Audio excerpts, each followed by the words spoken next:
guide to the Champion of Light boss fight in Battle of Dazar'alor on normal and heroic difficulty. I mean, we've already got music on this one. I mean, come on. This is some real, this is some serious shit. It's the first encounter, and the reason why this boss has such a vague name is that it's actually a different boss based on whether you're Horde or Alliance. Oh, that makes sense. The fight is exactly the same, but Horde fight a Dark Iron Dwarf named Frida, and the Alliance fight Ravani, who you'll see here. It's the exact same fight, though. The super short version is always tank the ads about 30 yards from the boss. Be on the boss during Seal of Retribution, which she starts in, and be on the ads during Seal of Reckoning, which is the rest of the time. If you remember that, you're like 80% there. Zealotry is the probably big thing 100% here, and it's there. pretty Let's be straightforward. honest. It's basically a damage modifier that stacks up on the boss when you're doing the fight wrong. There's no way to clear it, so just don't do wrong so that's things. like if you're More on attacking that the later. wrong target. So they're going to have to nerf that in LFR, because as a lot of you guys know, the LFR zombies are unable to attack another target. So imagine if you are in one target, right? You're attacking one target, and then you have to switch to another target. You can't do that. Like you can't do that. You have to go. You go one target, you hit him, and then he's dead. That's it. Okay. But this is what happened in Siege of Orgrimmar. Is they had to nerf General Nazgrim because people were so bad in LFR, they refused to stop damaging General Nazgrim in defensive stance, and Blizzard had to nerf the entire fight because the LFR zombies literally wouldn't stop attacking. So this is what they'll have to do. If it scales up too high for LFR, they're going to have to nerf it. I'd attack in defensive stance too. But it was more like, I mean, like, Sacred Blade is the main tank mechanic. It's a 10-second holy dot that will stack up on whoever she's hitting. That's mostly fine, but if it does get too high to live with, you've got a few options. You could maybe tank swap if it's an emergency, but that's kind of messy with all the ads, especially when you really need them to not get near the boss. Oh, so this is just a tank swap mechanic. Instead, whenever the boss starts a long cast, you can just book it in the opposite direction, and Sacred Blade should fall off before the boss catches back up to you. It's also funny to just pretend that you're leaving the whole fight behind. So you should be able to single tank it, or? Wave of Light is a big, sparkly, pretty thing that you do not want to touch. Oh, the boss will look wing at that out effect. towards the ads, or a random raid member if there aren't any ads. If it hits the ads, it'll start to heal them over time, which can be purged off. In a perfect world, the ad tank gets the ads out of the way, but they're casters and that's annoying, so you probably just want to dispel the hot. Maybe. So that's why blood decays are really good. You just have the blood decay. I'm assuming they're not immune to Gorfiend's grasp. You just have the blood decay, move over, death grip them all over with Gorfiends, and then there's no problem. It's actually amazing how many situations blood decays are just better than other tanks in. It's ridiculous. Use a master spell from all of those priests that you kidnapped to help you with soul. Being a pretty paladin, the boss will have a Crusader Seal buff active at all times. She starts in Retribution, builds energy over 50 seconds or so, and then pops a special move and switches to Reckoning, where you do it over again with a different flavor. I personally suffer from paladin word blindness, so I like to think of Retribution as salty boss and Reckoning as spicy boss. Seal of Retribution, or Salty Seal, is the hit the boss, not the ad seal. If you kill an ad during Retribution, she'll be salty about it and get a bunch of zealotry later, so just leave the ads be and focus the boss during this seal. Keep in mind that she'll be firing out those waves of light towards the ads, so don't be on that side. While salty, her melee attacks will AoE the raid with Retribution Wave, which is not avoidable. Try to stay kinda close together so healers can stay on top of that. That's pretty simple. When she reaches 100 energy, she releases the seal with Judgment Righteousness. That buffs one of the ads to do a ton more damage and healing, and that's also when she swaps seals. It's time to go fight the ads at this point, and I recommend starting with the big buffed one. During Seal of Reckoning, or Spicy Seal, hitting the boss gives her zealotry stacks directly. She's standing in the circle. She wasn't supposed to be in that, I'm pretty sure, because she had a debuff and took a lot of damage. So basically, here's what happens, is you've got two different phases. There's the first phase where you fight the boss, and then you switch off and you kill the ad that gets empowered. Then you go back to either killing ads or killing the boss. It's pretty easy, man. Imagine that she's very hot and don't touch. The only one that can hit her is the tank, who is exempt as long as they have Sacred Blade. She'll also be doing a bit more tank damage under Reckoning with a move also called Reckoning. Mitigation for that is good, but as long as you haven't forgotten to put a healer on the tank, it should be fine. At 100 energy, she releases the spice with Judgment Reckoning, which is an unavoidable raid-wide damage burst. Stack for heals, use a cooldown if you need to, and as long as you didn't feed her too many zealotry stacks, you'll be fine. You've probably noticed by now that this fight has ads. You start with a set, and Call to Arms summons more later on. That's a lot of damage. Will look different based on whether you're Horde or yeah, Alliance, they're wiped but on you get normal the same mode. skills either way. Oh no, it's on heroic. Disciples are healers with 3 spells, yeah, all of which are kickable. Yeah, it's on heroic. In order, you want to kick Heal to stop them from healing, Penance for similar reasons, and only kick Divine Burst if you're just swimming in interrupts. So if you're Crusaders shitty, you kick that one. win most irritating mechanic prize for Blinding Faith. It's one of those that turn around before they finish the cast things, which is fine, except that we all know people who just won't. It's a 5-second disorient if you get caught, so just don't look at them. Bro, like, y'all have no idea. Like, if you ever played back in 3.1, or 3.2, whenever they added these, like, different dungeons, this was the dumbest fucking thing. These guys, like, there was this boss. His name was Edric the Pure. He was the second boss in the Trial of the Crusader, or Trial of the Champion. And he did the turn away, and it literally said on your screen, turn your fucking character around. And people are like, what? Boom. Hit in the fucking face, blinded, tank loses aggro, healers dies, and then everybody else dies after that because dungeons were still kind of hard back then. It was so fucking annoying. And now, right, I mean, so you'd think that, you know, mechanics like this would have taught players over the course of 10 years to get better. Well, I think most of you guys have done Gahoon. No. No, see, like, people just now are getting used to the idea of having to tank swap. So in about 5 years from now, people will understand moving and turning your character away. You know, because like you look at Blinding Faith. Now, let's just use some context clues here. Blinding. What does that have to do with? Your eyes. What else is blinding? The sun. What do you not do with the sun? You don't look at the sun. So you don't look at the character, and you don't go blind. There it is. It's just that simple. Don't look at the sun. Well, I used to think that if you looked at the sun long enough, you'd be able to develop a callus on your eyes, so you could look at the sun more. But I went outside and I tried to look at the eclipse last year. It turns out I was wrong. Ever if you don't have to, and otherwise listen to your alerts and then turn around before you get blinded. Good luck. They'll also drop Consecration, which is mostly to keep their tank awake. All ads will take 50% less damage while standing in it, so drag them out and don't step on it yourself. And there's also Crusader. Oh, that's great. I love seeing mechanics like that because, oh, that's supposed to keep your tank alert? Because we all know we're just going to have to damage them down in the Consecration. Like, we just have to sit there and just fucking deal with it because the tank doesn't know how to move. Even though it's so simple, it's like you just put the thing down and you move them out of it. No, we're going to have to do that. That's what it's going to be. Crusader Strike, which is a good time for the ad tank to press mitigation if they have any. I wouldn't stress about it, though. So you go back and forth between ads and boss based on the seals, and that's most of it. At 30% health, the boss pops Avenging Wrath and will do 30% more damage for the rest of the fight. That's an obvious point for less to end cooldowns if you still have them. If you've been letting Zealotry stack up, that'll really bite you in the butt here. Good thing that you didn't, because you're a smart cookie. It's not going to bite you in the ass. It would never do that, because that would be profanity. And these are guides that are made for kids. So you can't, like, if the kid hears ass, they're gonna praise Satan. So that's just the way it goes, right? Like, if they hear that word, your kid's gonna start doing cocaine. It's the way it goes. On Heroic and higher, the fight gets one new ability, which is Divine Protection. She puts a bubble on one of the ads for 6 seconds, so don't hit that one, it won't do much. That's all. Man, this fight is really hard. So, she puts a debuff on an ad to where you can't hit the ad. Man, I know one way to tell if somebody's a fucking dumbass. That's the champion of Light Boss in Battle of Dazar'alor. Thanks for watching. If this video helped you out, please consider leaving me a like, check out my channel for more raid guides and other WoW stuff, and have a wonderful, wonderful day. Bye! That was good. Okay. First boss seems like a fucking joke. Let's be honest. It's a complete fucking joke. I can't really see it being difficult at all. Let's see here. Anyone care? Well, yeah, I mean, like, obviously. Yeah, on PTR, you just burst ads on a boss. Yeah, it seems like a joke, man. Easy fucking boss.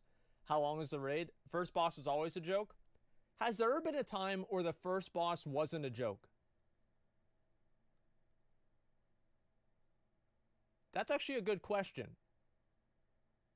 BWL. Oh, yeah, see, I never raided back then. I never raided like a lot of like 40-man raids or anything in vanilla. So I never got a chance to like experience that. Let me just go inside a raid or something like that so I can just kind of be away from getting attacked. It's too bad there's not more people that want to do the AQ stuff. I don't know. I really think it's cool. It's just too bad that more people aren't interested in that kind of content, you know? Magma. Oh, yeah, Magma and Omnitron. Yeah, both of those were real cocks, too. I forgot about that. I started making first bosses easy some time ago. Oh, no, I know they did it on purpose. And I think first bosses should be easy. I don't think they should make the first boss just like this massive fucking cock block that you just can't get over.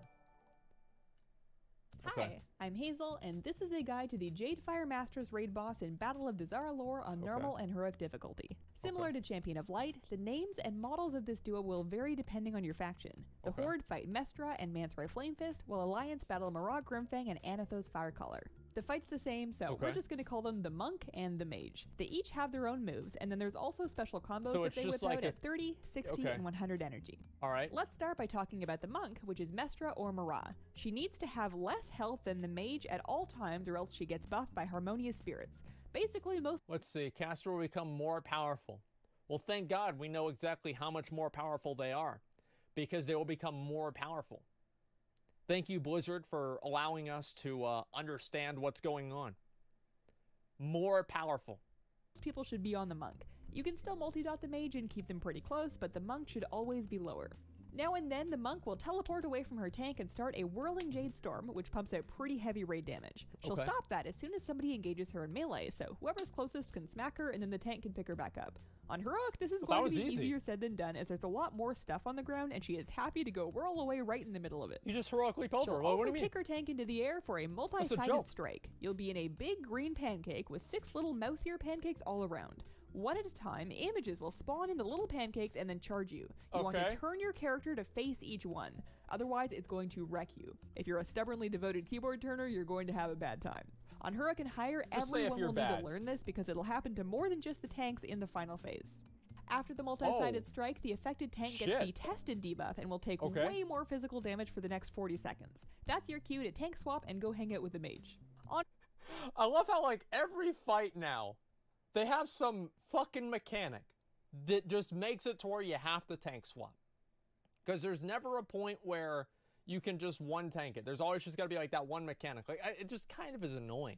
I think that if you've got a big enough dick tank and he can tank both mobs and both damage at the same time, then you only do it with one tank.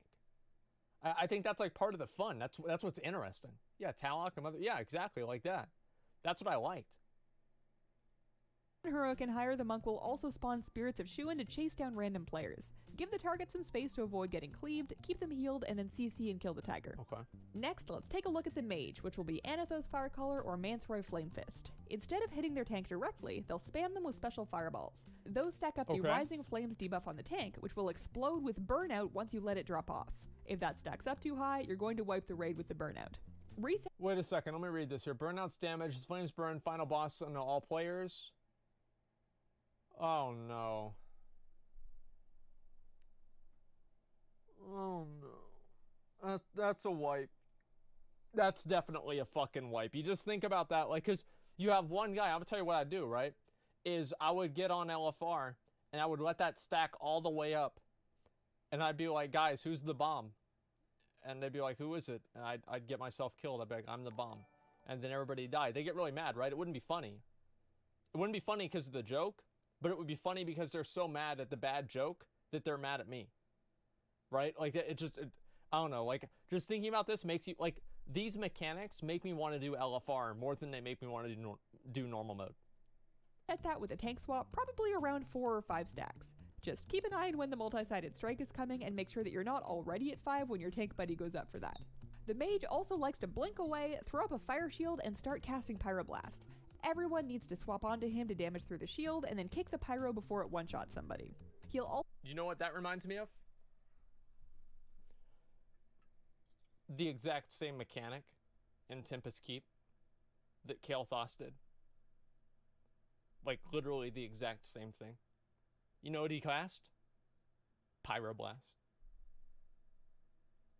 Also be putting out Searing Embers debuffs onto people, which the healers want to watch out for. Dispel those because they explode when they expire. Start with whichever ones are about to go first. If you're friends with your team, maybe figure out in voice chat who's got who. If you're super friends with your raid, you might be able to get them to stack for a mass dispel, but you know, they're busy.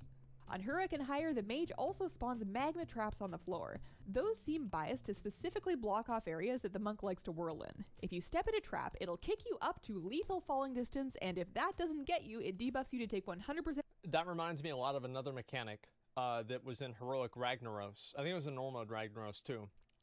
And what it did is it put a circle on the ground, and if a player ran into it, it would knock them up in the air. And then after that, they would take more damage from subsequent attacks that were the same thing. It was called Magma Trap.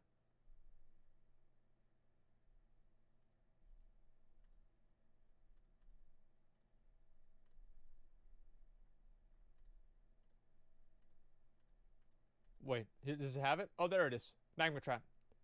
It's right there. It's oh, you guys can't see it. There. It's the exact same mechanic. Like, literally the exact same mechanic. That's, like, one of the positives to, like, playing this game for a long time, is once you see these mechanics, you automatically know what they're going to be. More damage from future magma traps.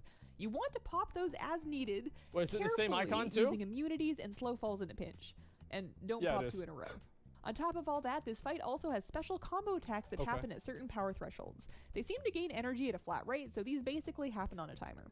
At 30 power, you get living bombs inside of smoke clouds. The bombs need to be killed before they explode, and the smoke clouds that they spawn in break line of sight. You'll need to get inside the cloud in order to hit the bomb, or to heal anyone that's in the cloud. Okay, to make it that's more fun, so the bombs fucking also have annoying. a rotating laser attack, which you need to run in a circle to avoid. Get in, don't get zapped, kill the bomb, and then do the rest of them before they pop. That's easy. At 60 power, they do a big maze made out of rings of peace. If you've never met a ring of peace before, I can tell you that they'll kick you back if you try to step in one, and there is no walking over them, so don't try.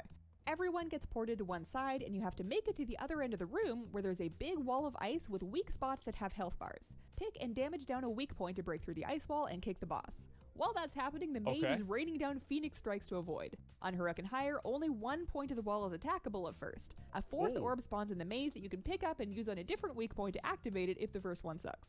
Oh, wow. Finally, at 100 power, both bosses transform. The mage becomes a phoenix, while the monk becomes a serpent. The phoenix does pulsing ray damage for the rest of the fight and continues to assault the tank with rising flames. The monk dragon gets dragon breath, which is a frontal fire cone. On Hurricane Higher, the dragon breath leaves fire patches on the ground that'll eat up your floor space if you're too slow. Pop what you have left and finish the fight. And that's Jadefire Masters. You may have noticed that my footage of this encounter was a little limited, so I've made liberal use of illustrations to demonstrate. If you're still confused and want to see the graphics from the PTR, I recommend the Fat Boss video, which I'll link down below. Thanks for watching. Wow, look at that, promoting other creators. Check out my channel for more raid guides and other WoW stuff, and have a wonderful... Yeah, let me see what the Fat Boss version of this is, okay? I'm actually curious to see like what the run is going to be. Hello and welcome back to Fat Boss TV. Today we're continuing our coverage of the Battle of Dazar'alor. Here we go. Here's the run. Say, okay, the traps don't matter because we brought 3 rogues. They're about to pop That's off kind of right scary here. Going into a fight where you remove an entire kind of mechanic so just by bringing certain classes. So hopefully just they can balance it in such guys. a way that even if you do bring a shit ton of rogues, it doesn't give you too much of an advantage. Wait, really? Also, one thing I wanted to touch on was the hard. 60 energy phase where the bosses teleport to one side of the room. Well, how did DKs and shit get around that? In concept, it's a really cool sort of phase, but it really wasn't a challenge while I was doing it on PTR. So I think they programmed it to where like only on the left side they spawn, so you just walk around all of them and then you just go kill the ice wall. It wasn't a challenge while I was doing it on PTR. That seems easy. The maze really didn't seem complete, and for the most part you could just avoid it by jumping over the terrain of the temple. Yeah, well, even leaps and blinks and stuff just went through all the ring of pieces. Okay, dude. So, I don't know. We should also mention that this the fire guy's casting patches the that were spawning, almost all of them spawned and then you inside break that ring of down, pieces. and then you go into the phase again. Okay, that makes pretty much pretty good sense. So this fight, I mean, I think it's okay. I mean, yeah, it looks all right. This PTR. Well, yeah, of course. See, like, I want to read something that you guys, I've said a lot, okay? This is from Mr. Dwarf in chat. Why can't they make simpler bosses with more punishing attacks that are harder to avoid rather than bosses you need to spend so much time to learn fights? It's not even about learning fights. What it's more about is the fact that, like, a lot of these, like, mechanics and everything are just, they're kind of, like, pointless in a way. Like, look at the damage that a lot of these mechanics do. I'll show you. It inflicts 2,000 damage. Players caught in a beam suffer 24,000 damage. Like, I feel like there are so many of these mechanics that you can just do them wrong, and it doesn't matter. And I liked the time back in the day whenever there were only like 4 or 5 mechanics that a boss could do at the most. But every single one of them would fucking kill you. And that way we don't have this bloat where it's this gigantic it's like basically having a soup full of pixels, and anytime you take a bite, you're dead. It's obnoxious. Like, just have a few fucking mechanics that players have to avoid, make sure they have to learn the mechanics to kill the boss, and it's more fulfilling than a person basically just getting healed through every fucking mechanic. What? That's boring? Well, I don't know. I think it's more boring to have 100 different mechanics and none of them kill you, so you just decide which ones you're going to fuck up on.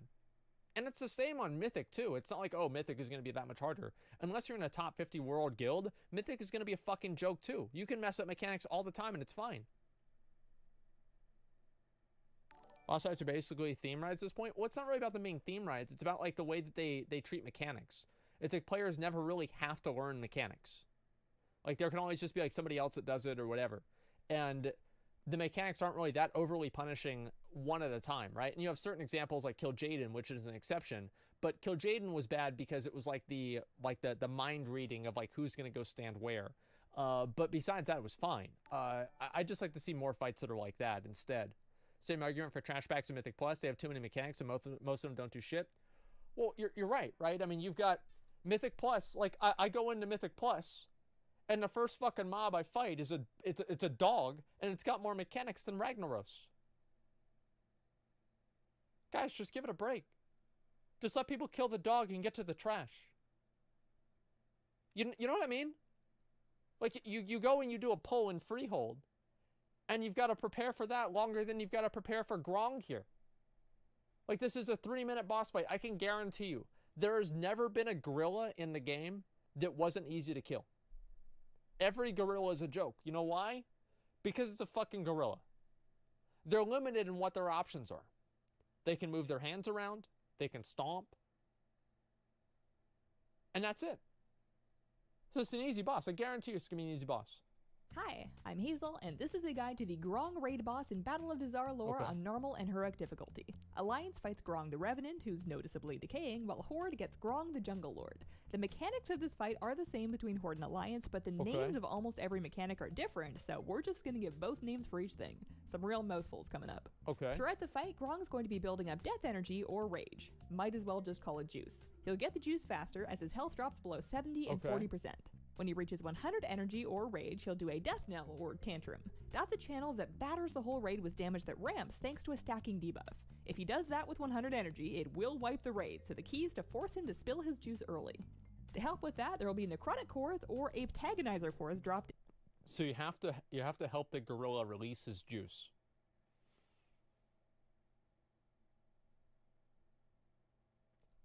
Okay.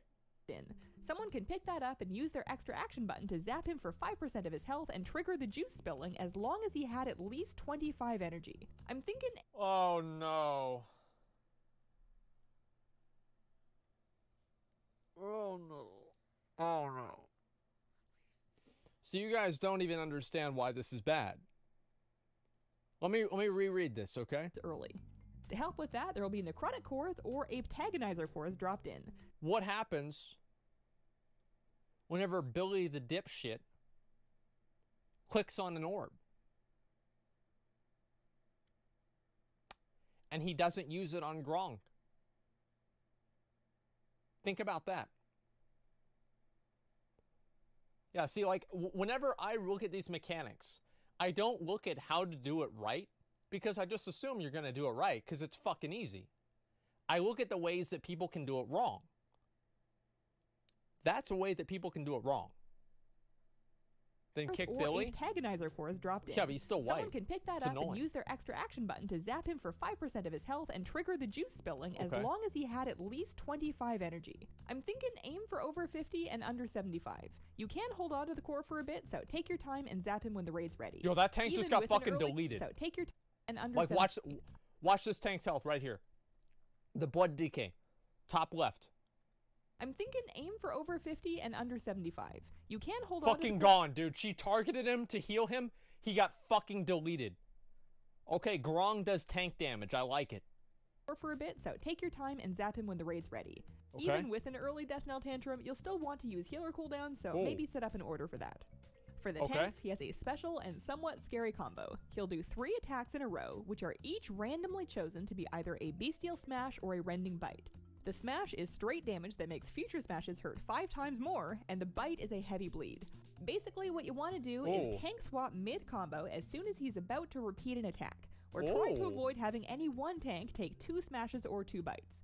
If you No, you guys say RNG, this is bad. I think this is good, because this separates bad tanks from people that are just not fucking stupid. I'm not going to say good. I'm going to say people that are just not fucking stupid. If you're bad, you can probably still figure this out. But if you're stupid, you won't. So it's not that bad. Yeah, it's basically Ursoc. And by basically Ursoc, I mean it's Ursoc. This is Ursoc. And instead of him being a gorilla, or he is a gorilla, he's a gorilla instead of a bear this time. And the combo is random. So basically one guy tanks the bites, the other guy tanks the smashes. Pretty fucking simple. You get unlucky enough to see 3 of the same moves in a row, just use some big cooldowns and pray it's not 3 smashes. Wait, what? If you get unlucky. Wait a second. You're stupid? Wait, what? Both tanks take a sample of both? Wait. Oh, it says bestial smash. I thought it said rending bite. Okay, yeah. Lucky enough to see 3. So that means that it can randomly just be 3 smashes, and then one guy has to take a 500% smash. I might have to go back on what I said about the RNG. Well, this is time gating, right? Because they're time gating things. 3 smashes can't happen. DBuff's only 2.5 seconds. Okay, fine. I guess it's fine then. The same moves in a row, just use some big cooldowns and pray it's not 3 smashes. I'm hoping the game has a heart and won't do that to you. On Huracan Higher, he finishes the combo with a bestial throw and bestial impact. The throw grips the tank and damages them over 5 seconds, and then throws them at a random targeted player. It's very clear who's been marked, and that player is going to need some room. When the tank lands, bestial impact will do fall-off damage to the range, so they have to run away. The farther you can get from that, the better. Alright. Up in melee, Grong will do a deathly or reverberating slam, followed by an echo. The slam targets a random melee and does damage in 10 yards of them. After about 3 seconds, that area explodes in an echo that does more damage and a knockback. Don't be all stacked up in one place and get out of the echo. See, I like this. Look at that mechanic there. Look at that. It explodes, dealing 140,000 damage. That should be 240,000 damage. That way it fucking one-shots you. If you're too goddamn fucking stupid to get out of the smash, it's a big, massive, purple pizza. You deserve to die. Not in real life, but just like in the game. You know, like, you deserve to get got. I'm sorry, but that's fucking pathetic. Like, you have to... Because, like, remember back in, like... Because I remember this. This is very, very clear memory in my mind. Fighting Mimiron in Ulduar and tabbing out and knowing my computer was so bad because I was watching porn at the same time we were doing the fight, and tabbing out, and the last frame that I saw as I tabbed back out to Newgrounds or whatever I was trying to find porn on, or I don't know, like E-Bomb's World. It was so long ago I can't fucking remember. And seeing that and knowing if I could tab back in I'd die, so I just told them I was lagging out before I even got killed. And those mechanics would just kill you in one hit for sure. And that's the way that it used to be. I like mechanics that were like that. Not a whole lot of them, but they matter. Throughout the fight, ads will appear on the outer this fight edges seems of the room. Good. Alliance gets Death Specters, while Horde gets Ape-Tagonizers. They won't attack players, but instead spam Death Empowerment or Ape-Tagonize at the boss to give him juice. Kick that as much as you can. Those are the trolls in Trainwreck's chat. Wow. Okay. And kill those ASAP to avoid faster death knell tantrums. Yeah, the Alliance Death Specters will also send out Voodoo Blast. On Horde, that's called Megatomic Seeker Missiles, and it's done by unattackable flying ape wrangler ads overhead. It's the same thing, though. It sends out target-seeking missiles at the ranged, which do a 10-yard AoE when they land and leave behind a damage pool. Stay a bit spread out, move out of the pool, and if at all possible, try to group them up near each other. When the eyes die, they explode with spirit dispersion or lightning detonation. Don't be in that unless you have to be, and don't let them pop within 15 yards of the boss or else they'll juice him up. On Heroic and higher, there's one more mechanic that makes everything we just looked at twice as fun. Wrong will do ferocious roars, which fear anybody who is not standing within 5 yards of another player. That'll happen while you're dropping off missiles, avoiding echoes, getting the tank thrown at you, all that good stuff. Keep an eye on the timer so you know when it's coming, and have a buddy. Stick to your buddy. Boy. Be nice to your buddy. Don't leave your buddy. And that's Wrong in the Battle of Dazar'alor. Thanks for watching. If this video helped you out, please consider leaving me a like. Yeah, dude, that is a clown fucking fiesta. Let's be honest. I mean, I see something like that, I know exactly what it is. That's gonna be a bunch of dumbass dipshits. Well, why do I keep getting feared? Like the people that are looking at Gahoon, wherever it says Gahoon cast gaze of Gahoon, turn away. They're like, what? Where is he? I can't turn away if I'm hitting the boss. And they get feared away. Those are the same goddamn people. Whenever I do Antorus and I tell people stack up on Veramathris and there's some dumbass that's standing at the beginning, why did I spawn an ad? What happened? Man, this group sucks. It's just gonna be the same thing. The best part about this is whenever you have a mechanic like this, there's almost always like 2 or 3 people that fuck it up. And they'll always blame someone else, right? They'll be like, oh, well, you were standing next to me and then you moved away from me. And so it's your fault. I mean, I was standing. I thought you were supposed to be there next to me and you walked away. And that's, yeah, I mean, like, trust me, I've raided for over 10 years. Like, I know this shit. Check out my channel for more raid guides and other WoW stuff and have a wonderful, wonderful day. We'll give her a like. There we go.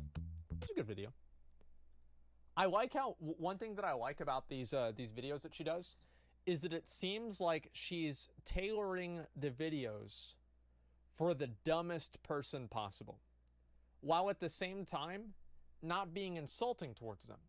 Because if it was me, I would be like, yo, so if you get hit by the red thing, you're a fucking retard. And then if you're not standing next to somebody, you're dumb.